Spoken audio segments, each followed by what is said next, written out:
오늘 우리에게 주시는 하나님의 말씀은 사도행전 8장 1절에서 4절입니다. 사울은 그가 죽임 당함을 마땅히 여기더라. 그날에 예루살렘에 있는 교회에 큰 박해가 있어 사도 외에는 다 유대와 사마리아 모든 땅으로 흩어지니라. 경건한 사람들이 스데반을 장사하고 위하여 크게 울더라. 사울이 교회를 잔멸할세 각 집에 들어가 남녀를 끌어다가 옥에 넘기니라. 그 흩어진 사람들이 두루 다니며 복음의 말씀을 전할세. 이는 살아계신 하나님의 말씀입니다. 아멘. 성령이 교회를 통해 하시는 일, 창립 기념주일 설교를 한 주 먼저 이렇게 해보려고 합니다. 여러분들 요즘 웃픈 이야기라는 말을 들어보셨을 것 같아요. 무슨 뜻이죠? 웃기지만 슬픈 이야기. 그런 이야기를 제가 하나 보게 되었습니다. 어떤 큰 교회에서 목사님이 설교를 시작했는데 그날따라 스피커 사정이 좋지 않았던 것 같아요. 뒤에 앉아있던 한 권사님이 참다 못해서 설교 시간에 목사님을 향해 소리를 질렀답니다. 목사님, 뒤에서 소리가 잘 안 들려요. 크게 말씀해 주세요. 그런데 꼭 이런 때 잘난 척하고 좀 이렇게 나서는 사람이 있어요. 그날 그 교회에 어떤 집사님이 앞자리에 앉았다, 그런 사람이었던 것 같아요. 뒤를 딱 돌아보면서 이렇게 이야기를 했대요. 괜찮아요, 들을 게 별로 없어요. 이렇게 얘기를 했다 그래요. 웃픈 이야기. 목회자인 저에게 그렇게 들렸습니다. 우스운 이야기지만 굉장히 두렵고 슬픈 이야기다. 강단에서 선포되고 있는 말씀이 하나님의 말씀이고 교회에서 하고 있는 일들이 하나님의 일이라면 들려질 것이 있고 볼 것이 있어야 하는데 들을 것이 없고 볼 것이 없다면 이건 참 슬픈 이야기가 아닐까. 성령이 교회에게 하시는 이야기, 교회가 성령님의 이야기를 이 세상과 회중들과 함께 나누어야 하는데 우리가 지금 그렇게 하고 있는가?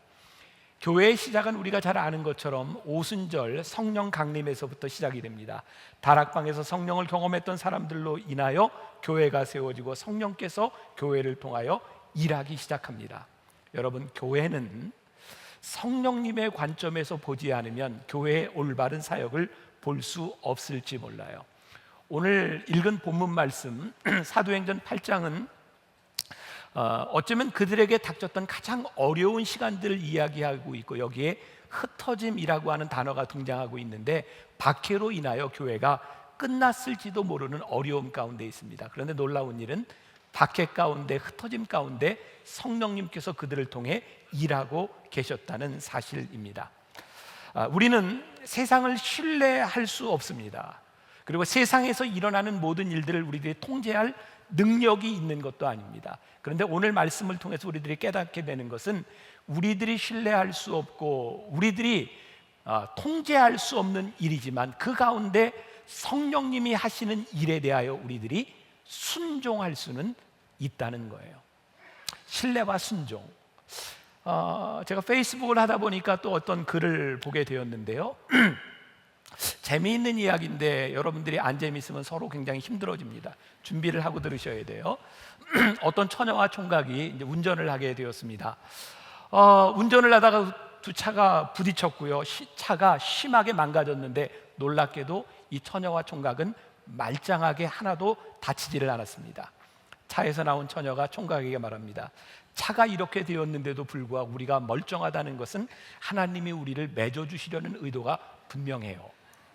총각도 이렇게 고개를 끄덕끄덕 할 즈음에 이 처녀가 자기 차에 가서 술병을 하나 꺼내왔는데 여기를 보세요. 술병도 깨지지 않고 온전해요. 하나님께서 우리의 만남을 축복해 주시는 게 분명해요. 그러니 이 술을 반씩 나눠 마십시다. 그런데 처녀가 총각에게 먼저 술병을 따서 줍니다. 총각이 반을 다 마셨어요. 그리고 처녀에게 술병을 주었습니다. 이 처녀는 술병 마개를 딱 닦고 옆에 놓습니다. 총각이 묻습니다. 왜 안 마셔요? 처녀가 이렇게 대답합니다. 이제 경찰이 오는 걸 기다려야 되겠죠? 무슨 상황인지 잘 이해가 안 되실지 모르겠어요. 이렇게 글을 남겼던 목사님이 끝에다가 이렇게 덧붙였습니다. 세상에 없는 것 세 가지가 있습니다. 하나는 정답이 없다, 두 번째 공짜가 없다, 세 번째 믿을 놈이 없다, 이렇게 써놨어요. 요즘 교회를 보면서 사람들은 왜 실망할까요? 믿을 수 없다는 거예요. 그런데 믿을 수 없다는 것, 그것보다 더 중요한 것은 배신당했다는 느낌을 갖는다는 거예요. 내가 생각했던 교회, 그 내면을 들여다보니 너무나 실망스럽다는 거예요. 근데 이 실망시키는 교회의 내면을 들여다보면 아주 분명한 것이 있는데, 그 교회 안에 성령님이 일하시지 않는다는 겁니다. 교회의 정체성, 교회의 인테그리티는 성령님께서 일하실 때 분명하게 드러나고 있는데, 오늘 우리 교회에 우리가 물어야 될, 한국교회에 물어야 될 중요한 물음 가운데 하나가 성령님이 교회를 통하여 일하시는가, 이 물음을 우리들이 물어야 되는 거예요. 오늘 본문 말씀 3절에 보면 사울이 교회를 잔멸할세라고 하는, 잔멸이라고 하는 단어를 사용하고 있습니다. 여러분, 사도행전 7장에는 스데반이 돌에 맞아 순교를 당한 사건이 나오고요, 그 일로 인해서 교회가 핍박을 당하고 있는데, 그것도 모자라서 아직 사도 바울이 되기 전 사울의 이름을 가지고 있던 이 사람이 교회를 잔멸하려고, 완전히 파괴하려고 사람들을 옥에다 가두는 상황이 되었다는 거예요. 그런데 놀랍게도 교회가 파괴되고 교회를 잔멸하려고 하는 그 이유 때문에 사람들이 흩어지게 되었는데, 이 흩어진 사람들이 두루 다니며 복음을 전하게 되었다. 이전까지는 사도들을 통하여 예루살렘의 교회가 세워졌는데, 이제 성령께서 흩어진 교회, 흩어진 사람들을 통하여 일하기 시작했다. 놀라운 것을 하나 깨닫습니다. 교회는 절대로 박해로 없어지지 않는다는 거예요. 교회가 세상적인 어려움을 당한다고 없어지지 않는다는 거예요. 어떤 고통을 당해도 성령께서는 교회를 통하여 일하실 수 있다는 거예요. 교회가 존재하지 않는 이유, 교회가 파괴되는 것은 어려움과 박해 때문이 아니라 성령께서 일하시지 않을 때 교회는 그 자취를 감출 수도 있다는 거예요. 이게 우리들에게 얼마나 두렵고 무서운 일인지 모릅니다. 우리는 그동안 복음을 전도한다라고 하면서 어떤 오해가 있었을지도 몰라요. 저도 그렇게 가르쳤던 것 같아요. 사람들에게, 여러분 삶으로 복음을 전하십시오. 여러분들의 삶으로 복음을 드러내게 하십시오. 이게 틀린 말은 아닌 것 같아요.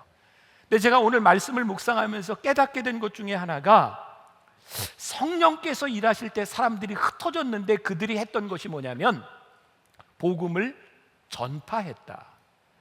그들이 삶으로 복음을 보여줬다, 이것이 아니라 성령을 받은 사람들에게 나타나는 분명한 현상이 있는데, 그들이 복음을 입으로 말하기 시작했다는 거예요. 그러면서 저에게 도전이 되었어요. 우리가 교회에서 많은 일들을 합니다. 우리가 선행을 통해서 무엇인가를 보여주자고 하는 이야기를 합니다. 이것이 틀린 것은 아닙니다. 우리들이 전하는 말 가운데 분명히 신뢰성이 있어야 되기 때문에 믿음이 무엇인지를 보여줘야 합니다. 그러나 성령께서 우리들에게 임하실 때 분명한 표식이 따르게 되는데, 우리들의 입술로 복음을 전하게 된다는 사실이에요. 제가 창립 주년을 맞이하면서 제 마음속에 도전이 되었어요. 하나님, 우리가 그동안 교회로서 우리들이 어떤 모습을 보여줄까 많이 고민하고 여기까지 왔는데, 정말 보여주는 것으로 끝나는 것이 아니라 우리들이 어떻게 이 복음을 말로 전할 수 있을까요?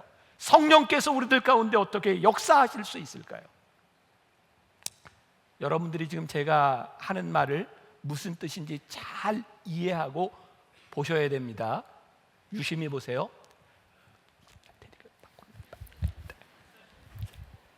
제가 무슨 말을 했나요? 잘 모르시겠어요? 제가 굉장히 중요한 얘기를 했는데, 요즘 한국에 지진이 일어나니 여러분들 여기서 지진이 일어나면 밖으로 나가셔야 됩니다. 빨리 나가셔야 됩니다. 제가 이런 중요한 얘기를 했는데 못 알아들으셨단 말이에요. 제가 열심히 이야기를 합니다. 이것이 옳은 이야기고 급한 이야기입니다. 그런데 말하지 않으면 들려지지 않는다는 거예요. 저에게 도전이 되었어요. 하나님, 우리가 좋은 일, 선한 일, 급한 일 아무리 많이 할 수 있지만 성령께서 우리들 가운데 역사하실 때 우리의 입이 열려지게 하여 주옵소서. 세상을 향하여 복음을 전할 수 있는 공동체가 되게 하여 주옵소서. 세상이 우리의 복음을 들을 때 우리를 신뢰할 수 있는 믿음의 공동체가 되게 하여 주옵소서. 어쩌면 교회는 그동안 너무너무 바빴던 것 같아요. 요즘 이 가을을 맞이하면서 우리 교회도 많은 행사들을 하고 있어요. 우리들이 선행을 하고 많은 프로그램을 하면서 우리들이 점점 바빠지는데, 만일 우리들이 프로그램 때문에 바빠진 공동체로 교회 안에서 교회 일로 끝난다면 어쩌면 성령이 일하실 수 없지 않을까. 그러면 사도행전에는 40개의 기적이 나오고 있는데, 놀랍게도 39개의 기적이 교회 밖에서 일어나고 있다는 사실이에요. 하나님이 우리를 교회로 부르셔서 성령이 우리를 가운데 역사하신다는 분명한 증거는 우리 안에 모임으로 바쁜 것이 아니라 우리들이 교회가 되어 흩어질 때에 어떻게 그 흩어진 곳에서 하나님의 역사가 일어나는가. 우리는 어떻게 성령이 우리들과 동행함을 볼 수 있을까? 저는 진정으로 복음을 전하는 사람이라면 우리들의 삶을 통해서 복음을 전하는 모습도 드러날 수 있다고 생각해요. 제가 만나교회 목회를 하면서 제가 가장 큰 일 중에 하나가 월드 휴먼 브릿지라고 하는 NGO 단체를 만든 일입니다. 벌써 7년이 되었어요. 제가 언젠가 여러분들에게 그런 고백을 한 적이 있어요. 제가 만나교회 목회를 하면서 참 열심히 했거든요. 최선을 다해서 목회하고 교회가 많이 성장해 갔어요. 그리고 모든 것이 참 순조롭게 되어 가는 때 제가 많이 아팠잖아요. 설교도 하지 못하고, 그리고 제주도에서 요양을 하고 있을 때 119에 실려서 병원에 가면서 처음으로 죽음을 생각해 봤어요. 심각하게.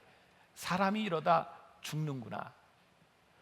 그때 그 죽음 앞에서 하나님이 저에게 물으셨던 물음이 있었어요. 아니, 내가 하나님 앞에 선다면 하나님이 나에게 물으실 물음이 무엇일까?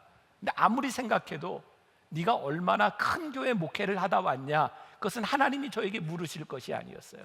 그런데 이건 물으시겠더라고요. 너 뭐 하다 왔니? 그때부터 그게 저에게 무거운 물음이 되기 시작했어요.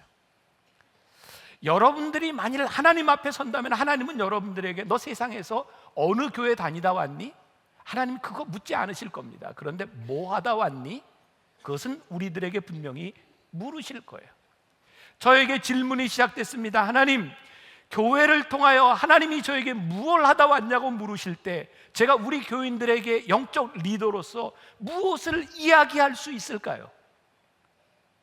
그러면서 저에게 교회 이름과 교회를 위하여 우리들이 많은 일들을 하고 있지만 그것이 정말 하나님께서 우리들에게 주신 일인가, 성령님께서 우리들에게 시키시는 일인가? 왜 교회는 교회를 위한 일들을 하면서 서로 협력이 되지 못하고 함께하지 못하는가? 그러면서 하나님께서 저에게 주셨던 생각이, 교회의 일이 아닌 하나님의 일을 할 수 있다면 함께할 수 있는 일들이 일어나지 않겠는가? 하나님이 저에게 주신 비전이었어요. 7년 전에 월드 휴먼 브릿지라고 하는 단체를 시작하면서 여러분들과 함께 나누기 시작했어요. 이 일이, 저에게 주신 일이 여러분들 모두에게 사명이 되지 않을 수는 있어요. 그러나 이 교회를 통해 주시는 하나의 사명이 되는 것만은 분명하다는 믿음을 가지고 있어요. 왜? 하나님께서 저에게 물으신 물음이었기 때문에 그래요. 교회를 한번 다시 생각해 봅니다. 영어 단어로 교회를 church라고 이야기를 해요. 이 말은 독일어의 키르케라고 하는 말에서 온 말이죠. 중세부터 시작됐던 이 키르케라고 하는 말은 언제부터인가 교회를 건물에서 모이는 건물적인 개념으로 바꾸어 가기 시작했어요. 여러분, 참 신기한 건 성경은 우리들에게 네가 교회다, 성전이다 라고 말을 하는데 우리는 성전이 되지 않고 교회를 다니기 시작했어요. 저는 교회의 타락이요, 건물적인 개념에서 우리들이 모이는 걸로 만족하기 시작할 때 교회를 건물로 바꾸어서 이 건물을 치리하는 사람이 힘과 권력을 가지기 시작하면서 교회에 타락이 오기 시작했다고 생각해요.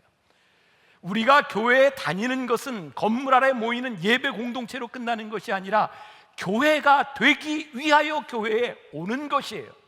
오늘 우리들이 예배를 드리는 우리들이 교회가 되지 않는다면 우리는 어쩌면 교회의 사명을 잃어버리고 사는지 몰라요.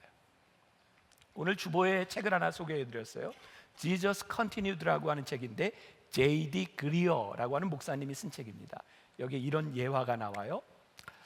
아마 큰 교회였던 것 같아요. 이 J.D. 그리어라고 하는 목사님이 잘 아는 분인데 그 교회 안에 설교를 하면서 그 목사님이 교회 강단에 소방차를 가지고 온 것 같아요. 미국은 종종 큰 교회에서 때로는 탱크를 갖다 놓고 예배를 드리기도 해요.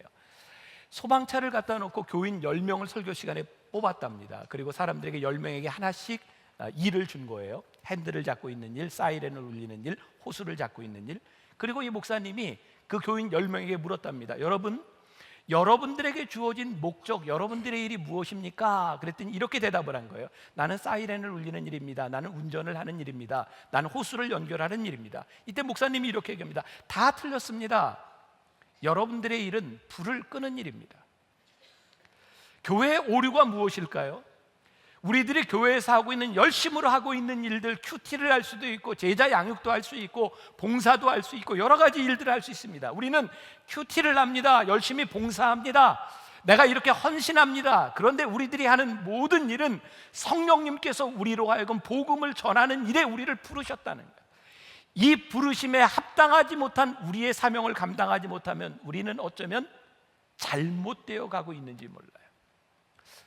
저는 특별히 어떤 매체를 선호한 사람은 아니지만 제가 매주 빠지지 않고 보는 섹션이 하나 있어요. 조선일보의 위클리 비즈라고 하는 섹션입니다.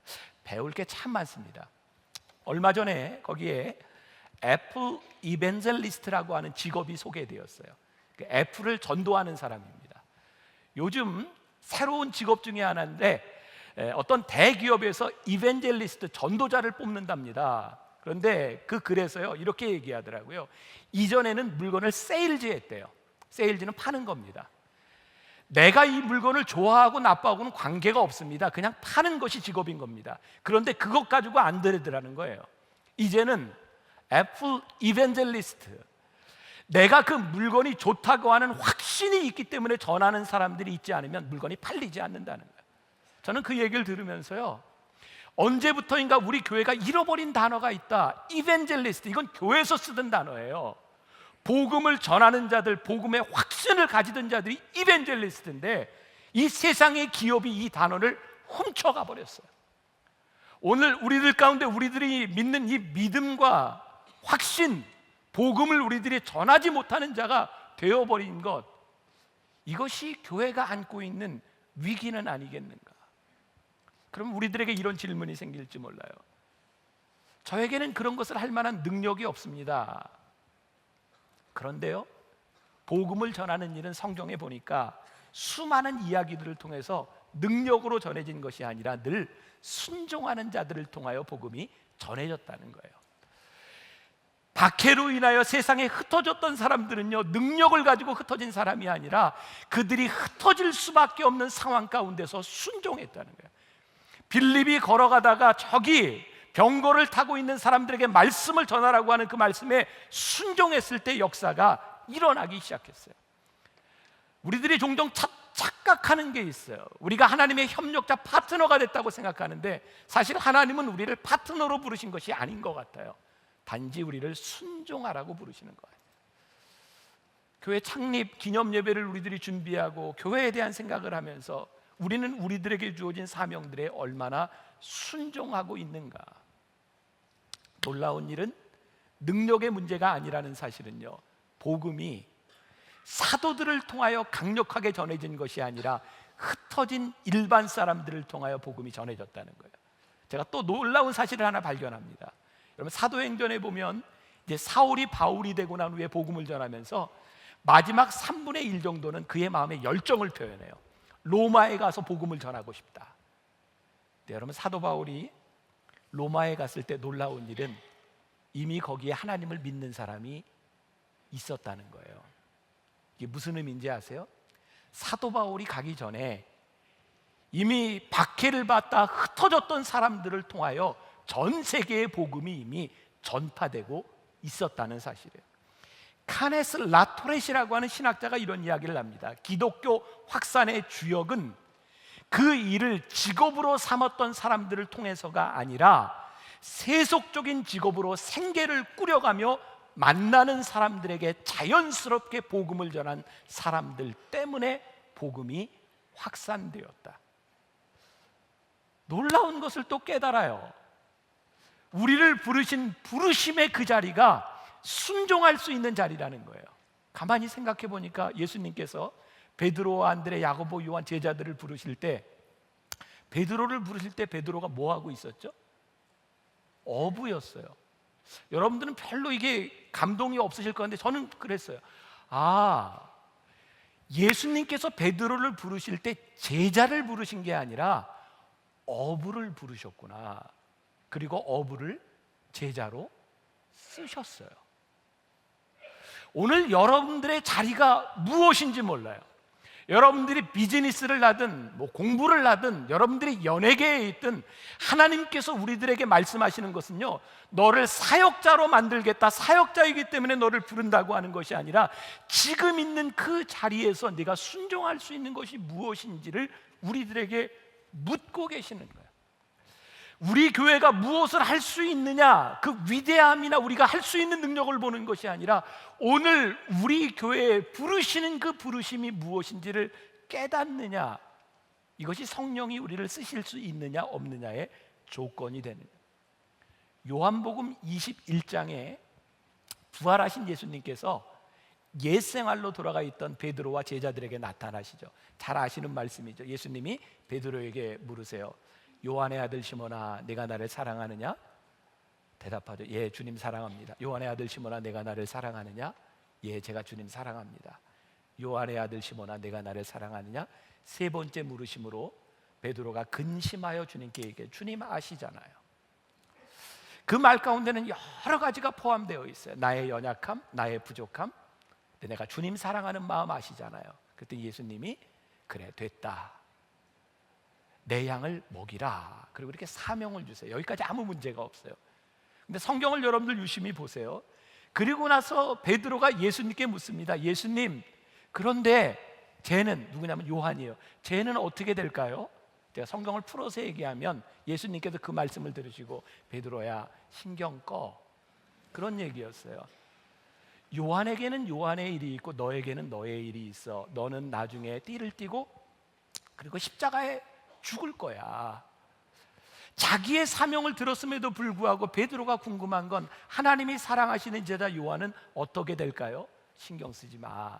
너는 네 일을 하면 돼. 이 말은 우리들에게도 동일해요. 우리들에게 가슴 뛰는 일, 우리들에게 주는 소명을 바라보며 우리를 정말 힘들게 하는 것들은 뭐냐면, 주님, 쟤는요? 쟤는 저보다 능력이 많은 것 같아요 라고 생각할 때도 있고, 저는 너무 부족한 것 같아요. 그런데 우리들의 최후의 승리와 성공의 기준은 우리들이 얼마나 많은 것을 희생했거나 얼마나 많은 능력이 있는 것이 아니라 우리를 부르신 부르심에 대하여 내가 얼마나 충실했는가, 그것을 하나님은 우리들에게 묻고 계시다는 거예요. 지금 여기 있는 여러분들, 저 가지고 있는 능력과 상황이 다 틀릴 거예요. 저에게는 늘 그런 마음에 안타까움이 있죠. 제가 오늘 참 건강해 보이지 않나요? 힘차 보이죠?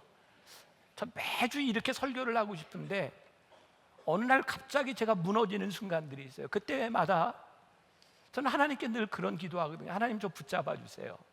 근데 그게 제 안에서는 너무너무 힘든 기도거든요. 하나님, 저를 건강하게 쓰시면 더 잘 쓰실 수 있으실 텐데 왜 가끔 이렇게 저로 하여금 무너지게 하시나요?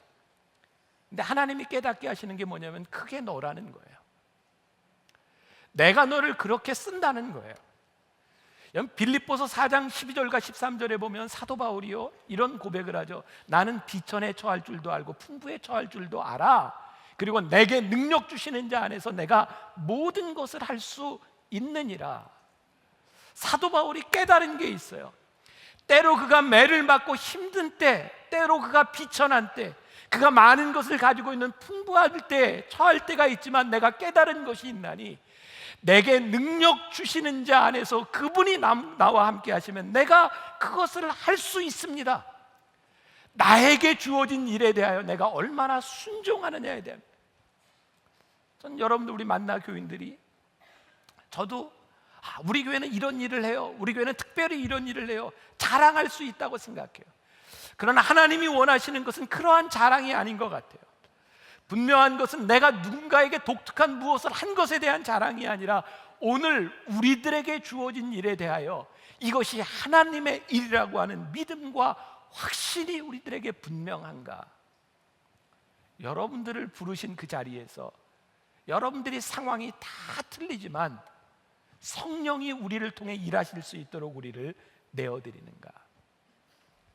Jesus Continued라고 하는 책에 나오는 이야기를 여러분들에게 좀 소개해드리고 말씀을 이렇게 마무리 좀 해보려고 그래요. 그 책에 보면 토니라고 하는 사람이 등장을 합니다. 이 토니는 아이를 5명이나 입양을 했어요. 4명은 우크라이나에서, 1명은 케냐에서 입양을 합니다.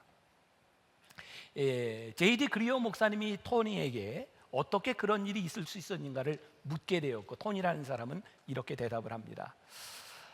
지난 여름 아내와 함께 로마서를 공부하게 되었는데 사도 바울을 공부하면서 복음을 아는 사람이라면 복음처럼 되어야 한다는 말에 감명을 받고 기도하기 시작했습니다. 제가 어떻게 하면 복음을 살 수 있을까요?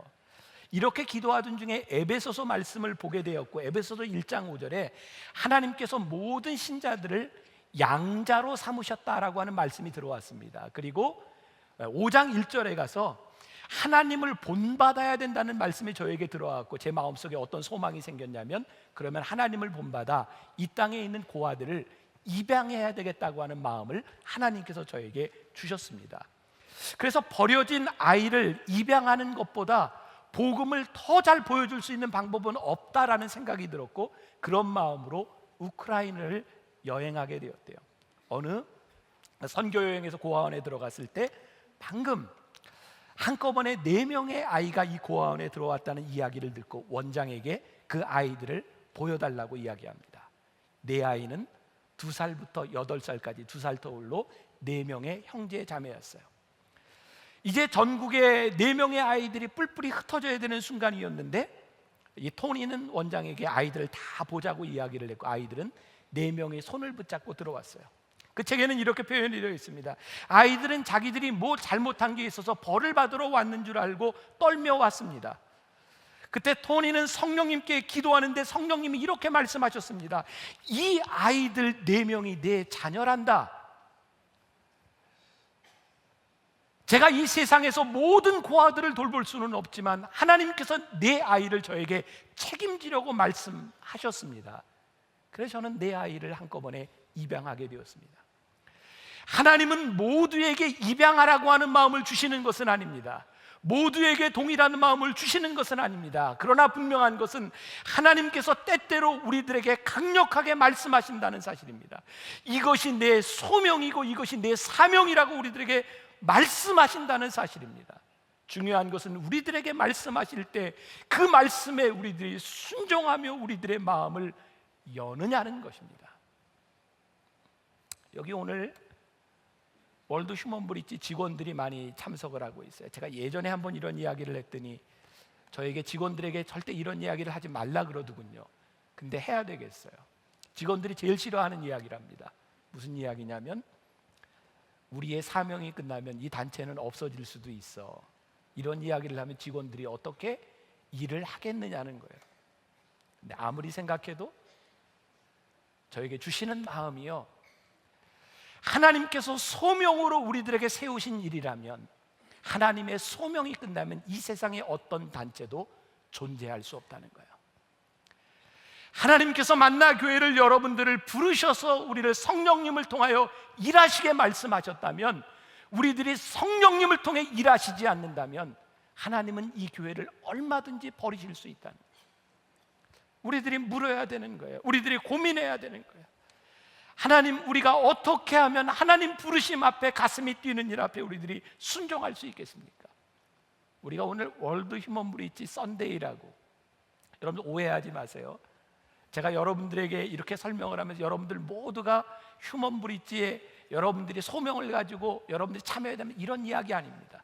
왜요? 우리 교회는 많은 사역이 있어요.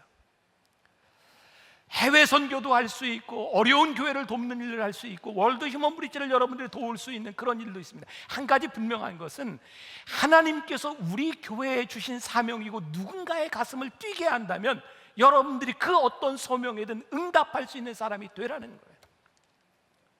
우리의 능력이 아니라 하나님은 우리들이 소명에 응답하기 시작할 때 우리를 통하여 일하신다는 거예요. 오늘은 월드 휴먼 브릿지 선데이니까 제가 조금 영상으로 좀 소개를 좀 해드리려고 그래요. 볼까요?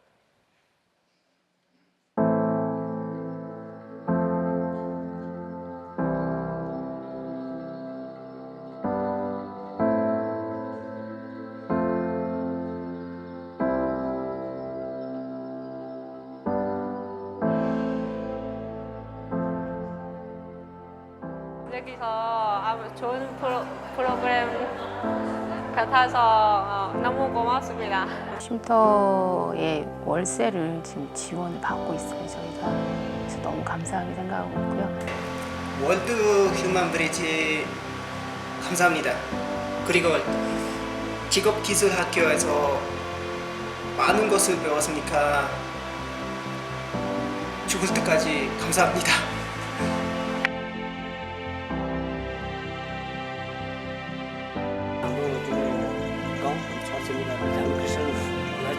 धेरै नै हेला भएको छ, धेरै नै भेडा भएको थियो र उहाँहरू चाहिँ सबैजना खुसी हुनुभएको छ। फेरि पनि उहाँहरू कतिपय चाहिँ गाउँमा आउनुभएको छ। यो चाहिँ सत्य चाहिँ 아무래도 이제 그 친구를 통해서 그 가족까지도 구원받을 수 있고 믿을 수 있다면 너무나도 제가 보람이 되지 않을까 싶거든요. 나는 뭐지? 약간 이런 생각을 사실 했는데 그냥 하나님이 주신 선물이라고 저는 생각하고요. 그렇게 큰 부자도 아니고 아무것도 할 수 없는데 내어줄 수 있는 거? 저는 이제 그 배달만 하는데 저한테 고맙다라는 그 인사를 할 때마다 제가 이 인사를 받아도 되나, 작은 일이지만 누구한테는 그게 큰 기쁨이고 또 그렇게 필요한 일이라는 것에 제 감동이 있고 감사했습니다.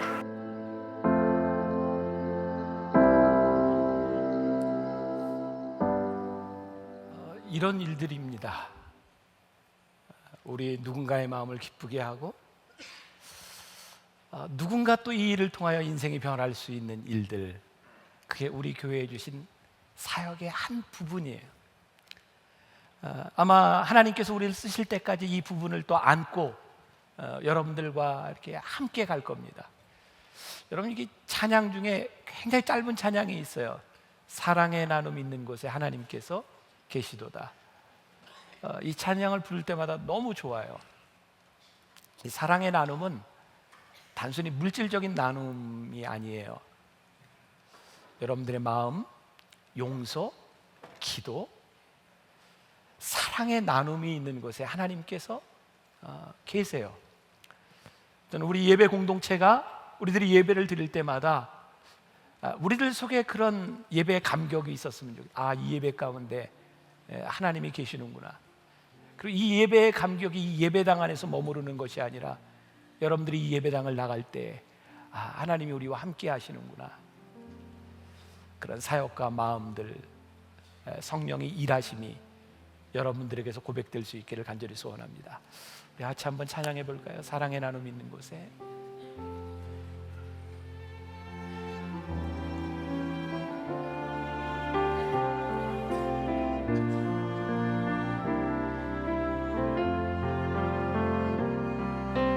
사랑의 나눔 있는 곳에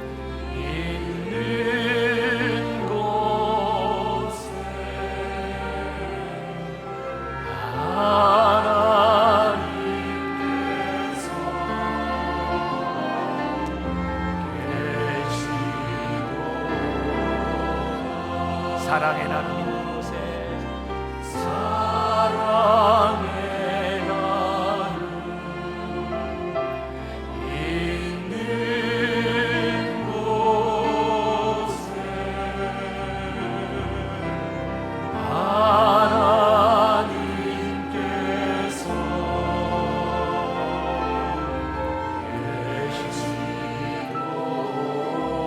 사랑의 나눔, 사랑의 나눔 있는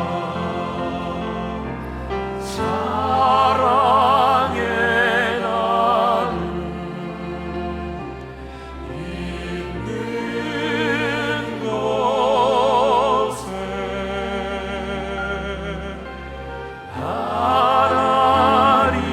하나님께서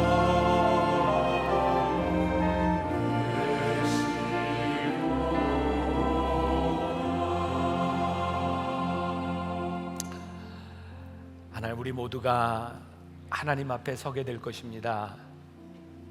하나님께서 우리들에게 이렇게 물으실 겁니다. 너는 세상에서 무엇을 하다 왔니? 너는 세상에서 무엇을 하다 왔니? 그때 우리가 참 궁색하게, 하나님, 저에게는 능력이 없었습니다. 저에게는 상황이 여의치 않았습니다.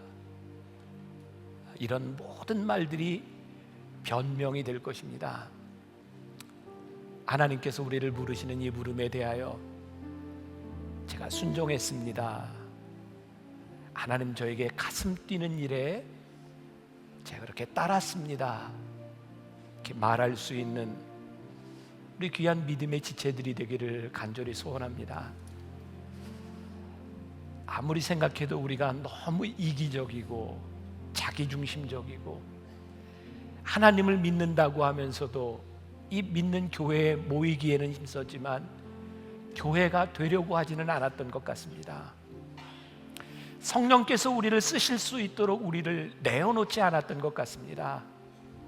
오늘 우리들 한 사람 한 사람이 교회를 되기를 원하시는 그 부르심 앞에 순종하게 하시고, 마지막 때에 여기 설교하는 담임 목사나 우리 교인들 모두가 하나님 앞에 섰을 때에 하나님, 제가 이렇게 살다 왔습니다 말할 수 있는 그 소망을 말할 수 있는 귀한 믿음의 지체들이 되게 하여 주옵소서. 예수님의 이름으로 기도합니다. 아멘.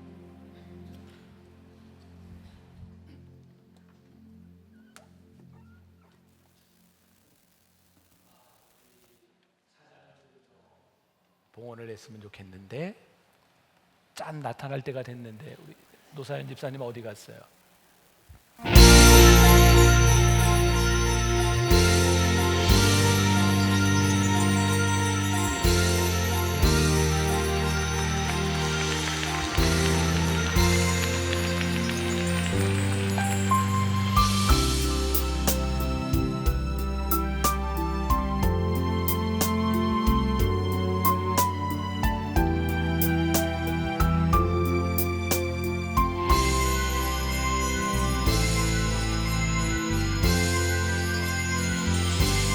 내 영혼이 은총 입어 중한 죄질 벗고 보니 슬픔 많은 이 세상도 천국으로 화도다. 할렐루야 찬양하세. 내 모든 죄 사함 받고 주 예수와 동행하니 그 어디나 하늘나라.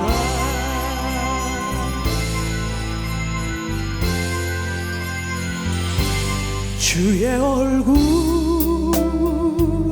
뵙기 전에 멀리 뵈던 하늘나라 내 맘속에 이루어지니 날로 날로 가깝도다. 할렐루야 찬양하세. 내 모든 죄 사함 받고 주 예수와 동행하니 그 어디나 하늘나라.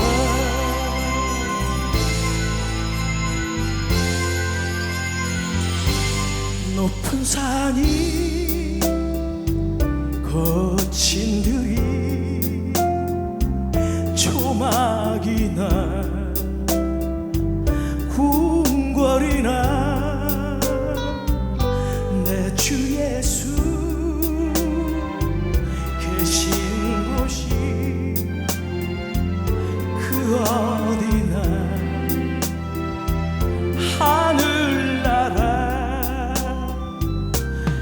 할렐루야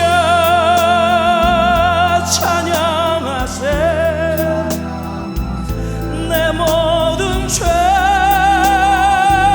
사함받고 주 예수와 동행하니 그 어디나 하늘나라 할렐루야 찬양하세 내 모든 죄 사함받고 주 예수와 동행하니 그 어디나 하늘 나라.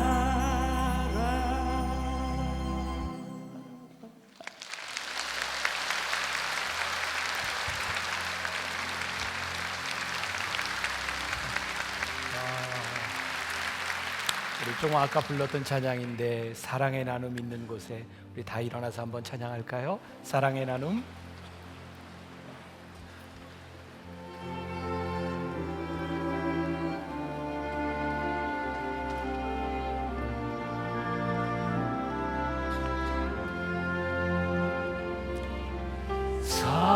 사랑의 나눔 있는 곳에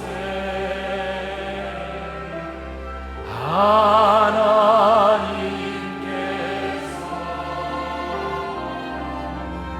계시도. 우리 한 번 더 찬양합시다. 사랑의 나눔. 옆에 손 잡아줘도 되는 사람 있으면 잡아주세요.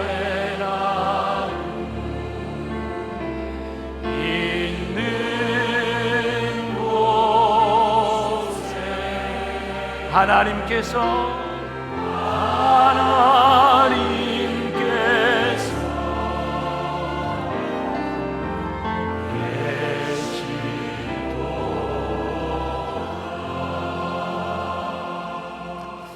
하나님, 오늘 이 예배 가운데 하나님 함께 계심을 믿습니다.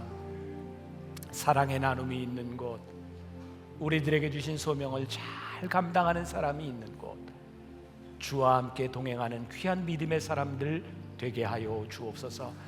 오늘도 하나님 앞에 드린 귀한 예물 하나님 기억하셔서 이 예물이 쓰여지는 곳마다 주의 나눔과 주의 사랑과 주의 말씀이 전파되게 하여 주옵소서. 우리 사랑하는 성도들 어려운 때 하나님 물질로 인하여 어려움 당하지 않도록 붙잡아 주시고 하나님 축복하여 주셔서 잘 나누며 쓰며 쓰임 받을 수 있는 거룩한 주의 백성들이 되게 하여 주옵소서. 지금은 우리 주 예수 그리스도의 은혜와 하나님 아버지의 무한하신 사랑과 성령의 인도하심이 교회에서 예배한 것으로 그치는 것이 아니라 내가 교회가 되어 이 세상으로 담대하게 흩어져 나가는 당신의 사랑하는 모든 백성들 위해 지금부터 영원까지 함께 하시기를 간절히 축원하옵나이다. 아멘.